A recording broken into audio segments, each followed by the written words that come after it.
Hi everyone, welcome. And आज का topic होगा इनकैप्सुलेशन। कल हमने क्या किया था? इनकैप्सुलेशन किया था, ठीक है। और हमने गेटर सेटर तक पढ़ा था कि गेटर सेटर हम क्यों यूज़ करते हैं, कब इनकैप्सुलेशन में गेटर सेटर क्यों चाहिए, वो सब हमने समझा था। तो अब गेटर सेटर जो है वो एक ट्रेडिशनल वे है पाइथन में, ठीक है। उसका एक पाइथन ने एक मॉडर्न अप्रोच दिया है, वो क्या है? प्रॉपर्टी। ये जो लिखा है ना, एट प्रॉपर्टी, ये मॉडर्न अप्रोच है पाइथन की। गेटर सेटर ट्रेडिशन अप्रोच था, ठीक है।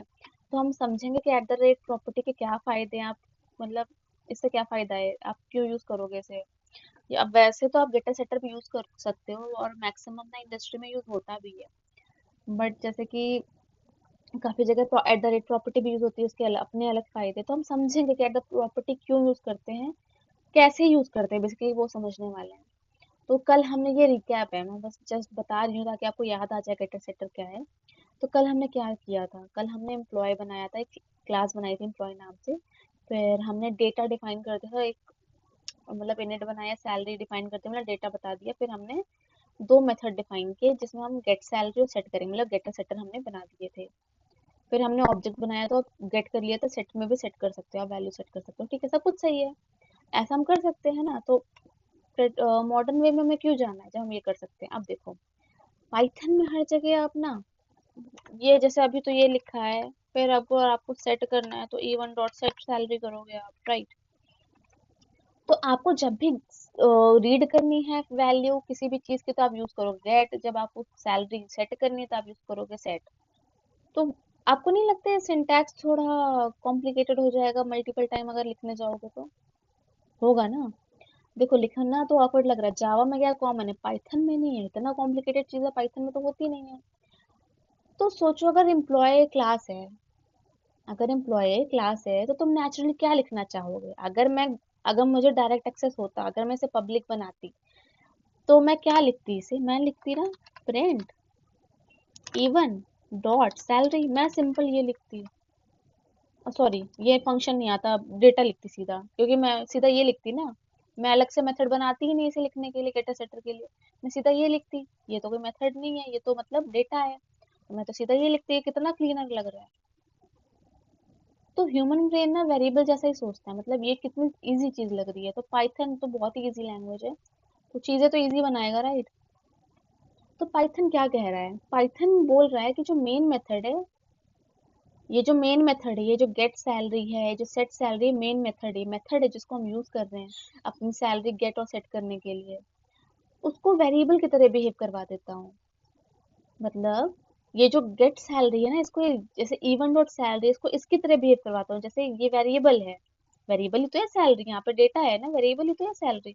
इसको वेरिएबल की तरह बिहेव करा देता हूँ। तो इसके लिए हम यूज करेंगे एड प्रॉपर्टी। कैसे? चलो एक एग्जांपल लेते हैं, मैं ना इसे वो कर रही हूँ, कमेंट आउट। तो चलो समझते हैं हम एड प्रॉपर्टी कैसे यूज करने वाले हैं। मान लो तुमने क्लास बनाया एम्प्लॉय नाम से, देन ठीक है। फिर हमने डेटा, चलो डेटा डिफाइन कर लेते हैं, इनिट, देन सेल्फ कॉमा, अभी तो कुछ नहीं है, अभी डेटा ही जा रहा है जो कि हम यहाँ पे डिफाइन करने वाले हैं, ठीक है। फिर हम बनाएंगे सेल्फ डॉट, प्राइवेट करेंगे डबल अंडरस्कोर, और सैलरी कर देंगे यहाँ पे, जिसकी सैलरी 50,000 है। इतनी हमने देखी थी कल, ठीक है। अब हम गेटर सेटर यूज नहीं कर रहे, हम यूज कर रहे हैं एड प्रॉपर्टी। एड प्रॉपर्टी, ठीक है। एड प्रॉपर्टी यूज कर रहे हैं। एड प्रॉपर्टी में हम क्या करेंगे? हम एक मेथड बनाएंगे, डिफ सैलरी। मेथड तो देखो बनाना पड़ेगा, बट हम जब कॉलिंग करेंगे ना तो वो ऑब्जेक्ट से नहीं वेरिएबल से करेंगे, ठीक है। सेल्फ, देन हम यहाँ पे कर देते हैं रिटर्न, क्योंकि हमें गेट में क्या रिटर्न वैल्यू रिटर्न चाहिए ना, हमें रिटर्न कर दी हमने सेम चीज, self dot double underscore salary, मतलब प्राइवेट वेरिएबल को। फिर हम बनाते हैं एक ऑब्जेक्ट। चलो E1 नाम से ऑब्जेक्ट बना लिया, ऑब्जेक्ट क्रिएट हो गया। हमें क्या चाहिए? हमें गेट करनी है सैलरी। अब देखो, हम प्रिंट करेंगे तो हम देखो E1 dot salary, method call नहीं कर रहे, देखो हमने ब्रेसेस नहीं लगाया, हम तो यहाँ ये नहीं लगाएंगे। अगर तुम ब्रेसेस यहाँ मतलब ये करली ब्रेसेस लगा दोगे, ये पैरेंथेसिस लगा, सॉरी करली ब्रेसेस नहीं, आई एम सॉरी, अगर आप ये पैरेंथेसिस लगा दोगे तो फिर मेथड कॉलिंग होगी ना, फिर इस प्रॉपर्टी का यूज क्या हुआ? हमको ये तो लिखना नहीं है। हम तो सीधा ये सैलरी यूज कर रहे हैं, ये वाली, ये जो सैल मतलब हम यूज यही कर रहे हैं, मेथड ही हम कर रहे हैं। सैलरी जो है हम ये मेथड ही लिख रहे हैं यहाँ पे। अभी मैं समझाऊंगी कैसे। बड़े वेरिएबल नाम है, आप कहोगे कि मेथड कैसे हो गया। ये है तो मेथड ही, लेकिन हम वेरिएबल जैसा लिख रहे हैं। हम वेरिएबल का नाम ऐसे कैसे लिख पा रहे हैं, क्योंकि हमने ऐड प्रॉपर्टी यूज किया है। अच्छा प्रिंट करा है, देखिए कुछ गड़बड़ तो नहीं है। देखो 50,000 आ गया। अब मैंने तो मेथड कॉल ही नहीं किया, ये वाला मेथड जो वैल्यू रिटर्न करने वाला था, मैंने तो ये मेथड कॉल ही नहीं किया। फिर कैसे प्रिंट हो गया, बताओ कैसे हो गया। तो अब देखो हुआ क्या है, हमने क्या लिखा, हमने लिखा इवन डॉट सैलरी, लेकिन क्लास में तो वेरिएबल नहीं था। क्लास में क्या था, क्लास में तो मेथड था सैलरी नाम से। ये वाली सैलरी हम नहीं बुला रही, तो प्राइवेट है, ये हम बुला ही नहीं सकते हैं, ठीक है। हमने बोला इसी को, ये मेथड को ही हम बुला सकते हैं। हम जो कर सकते हैं इस मेथड के साथ ही कर सकते हैं, क्योंकि इसी को हम कॉल कर सकते हैं इस टाइम, क्योंकि ये प्राइवेट नहीं है इस टाइम। बट यहाँ पे तो हमने सैलरी लिखी, हमने तो मेथड कॉल नहीं किया, है ना। ये तो वेरिएबल जैसा फील आ रहा है, तो वैल्यू कहाँ से आई। वैल्यू उसने रिटर्न कैसे कर दी 50,000, कैसे की मैं बताती हूँ। इंटरनल फ्लो क्या चल रहा है, तुमने लिखा इवन डॉट सैलरी, ठीक है, ऑब्जेक्ट। और इसका मेथड क्या होता है, ओबीजे डॉट मेथड। यही होता है ना मेथड कॉल करने का तरीका, ओबीजे डॉट मेथड। हमने लिखा ओबीजे डॉट वेरिएबल है। तो पाइथन ने क्या देखा कि ये लिखा है, ओ सैलरी क्या है, सैलरी ये यहाँ जाता है, ये मेथड ये यहाँ जाके देखता है सैलरी क्या है। इस मेथड को देखता है कि प्रॉपर्टी लिखी है, वो कहता है ओ सैलरी तो प्रॉपर्टी है।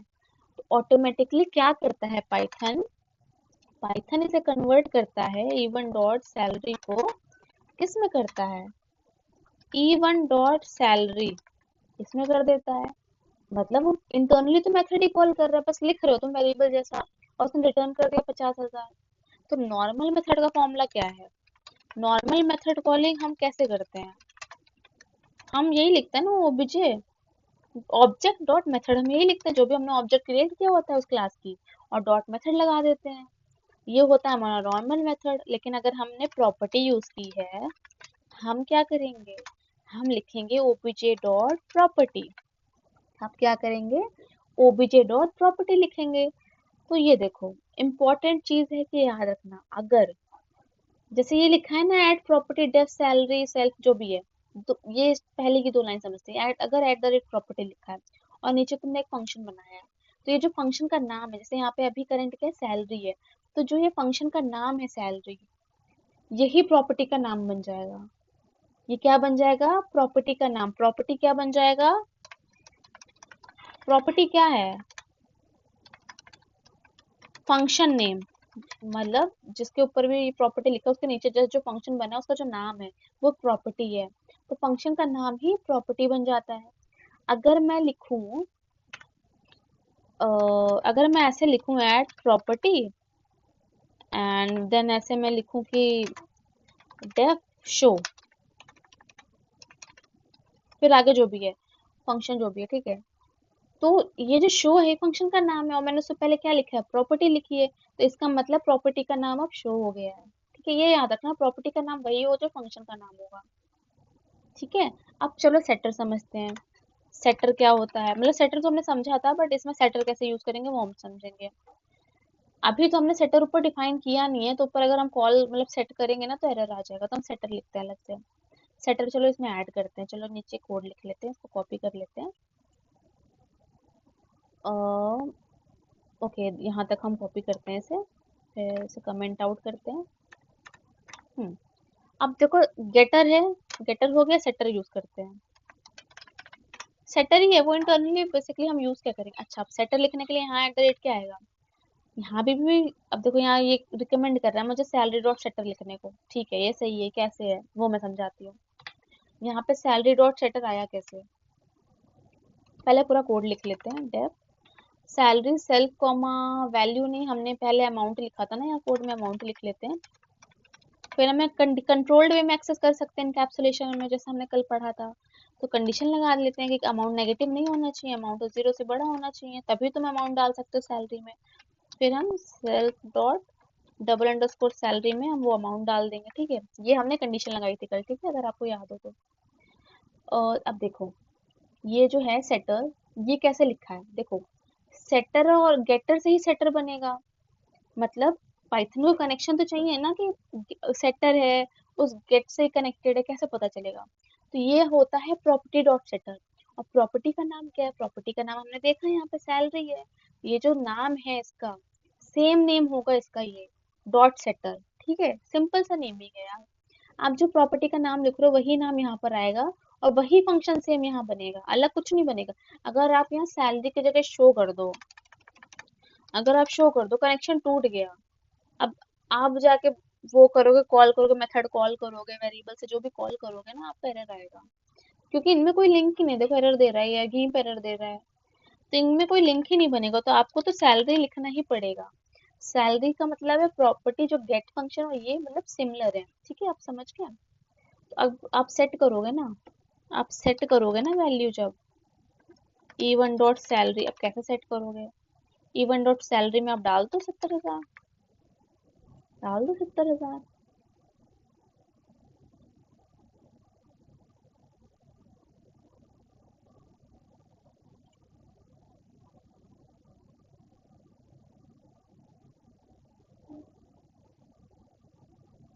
एक सेकंड, ओके।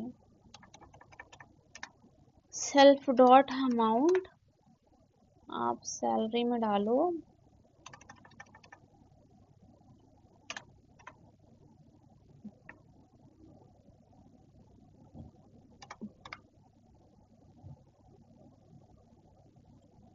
ठीक है 70,000 आ गया। वैसे भी कर सकते हैं, मैंने तो वैसे अलग कर दिया है, बट अगर मैं ऐसे करूँ भी तो शायद वो भी गलत नहीं है। वो ईएल आ गया था, दैट्स वाई। पर देखते हैं, ऐसा हो सकता है, नहीं हो सकता। अच्छा, expression can not contain assignment. अच्छा, हम ऐसा नहीं लिख सकते, गलत है ये, ठीक है, ओके, समझ गए। ऐसा नहीं कर सकते हम, गलत है ये। ठीक है, तो कोई बात नहीं, हम ऐसे कर लेंगे, हम पहले वैल्यू सेट कर लेंगे, फिर हम प्रिंट करा देंगे, कोई दिक्कत नहीं है। ठीक है, अब ठीक है, 70,000 हो गया। तो तुम समझ गए ना कि गेटर सेटर इसमें यूज कैसे हुआ है। मतलब हमने at the rate at property use करके गेटर कर लिया, at salary dot setter use करके सेटर कर लिया। बस याद रखना, जो भी फंक्शन का नाम होगा वही हमारा प्रॉपर्टी होगा, और प्रॉपर्टी से ही सेटर आएगा। प्रॉपर्टी का नाम जो ऊपर फंक्शन का नाम है, जो प्रॉपर्टी का नाम है, वो यहाँ आएगा। और हमको सेटर करना है तो हमें डॉट सेटर लगाना पड़ेगा। ठीक है, अब देखो, बेसिकली इस चीज का ही कॉपी कर रहे हैं डिस्क्रिप्शन। ठीक है, फिर हमने फंक्शन सेम नेम बनाया जो हमने गेटर का रखा था। उसके बाद कंडीशन आपको जो लगानी है, आपको जो भी कंडीशन है वो आप लगाओ। फिर आप बस देखो, गेटर सेटर में भी हम यही चीज कर रहे हैं, फॉलो यही कंडीशन है, बस यहाँ पे क्लाइन है। गेटर सेटर में आप क्या कर रहे हो, यहाँ गेट सैलरी कर दोगे, यहाँ सेट सैलरी कर दोगे, और मेथड से कॉल कर लोगे।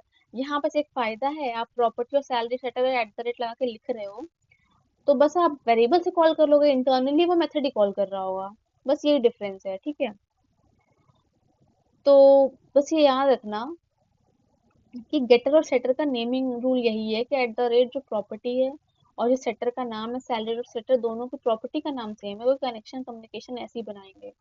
क्योंकि पाइथन को तो पता होना चाहिए ना कि सेटर किस प्रॉपर्टी का है। ठीक है, लेकिन अगर आप जैसे ये है, आप यहाँ सैलरी लिख दो, यहाँ शो लिख दो, दोनों में कुछ वही नहीं है, अलग है, तो गेट अलग जा रहा है, सेट अलग जा रहा है, पाइथन कंफ्यूज हो जाएगा, एरर दे देगा फिर। ठीक है, तो लिंक बनाने के लिए सेम नाम यूज करोगे। और बाकी हम मैंने कल भी बताया था, जो गेटर होता है वो रीड वैल्यू होते हैं, आप वैल्यू रीड कर सकते हो। ठीक है, बट सेटर से आप वैल्यू मॉडिफाई कर सकते हो, अपडेट कर सकते हो। तो अगर आपको सिर्फ रीड प्रॉपर्टी चाहिए तो आप यूज करोगे गेटर, अगर आपको रीड राइट बोथ प्रॉपर्टी चाहिए आप यूज करोगे गेटर प्लस सेटर। समझ गए आप? तो ठीक है, आज के लिए इतना ही, एंड देन नेक्स्ट टॉपिक पे जाएंगे। नेक्स्ट हम पढ़ेंगे इनहेरिटेंस। एंड अभी के लिए बाय बाय। आई होप आपको समझ आ गया होगा, नहीं समझ आया आप कमेंट करो, मैं और अच्छे से और अच्छे एग्जांपल के साथ आपको समझाऊंगी। एंड आप कमेंट करो आपको कौन सा पार्ट नहीं समझ आया, अगर समझ अच्छे से आया तब भी आप कमेंट करो। ठीक है, बाय बाय, मिलते हैं, टेक केयर।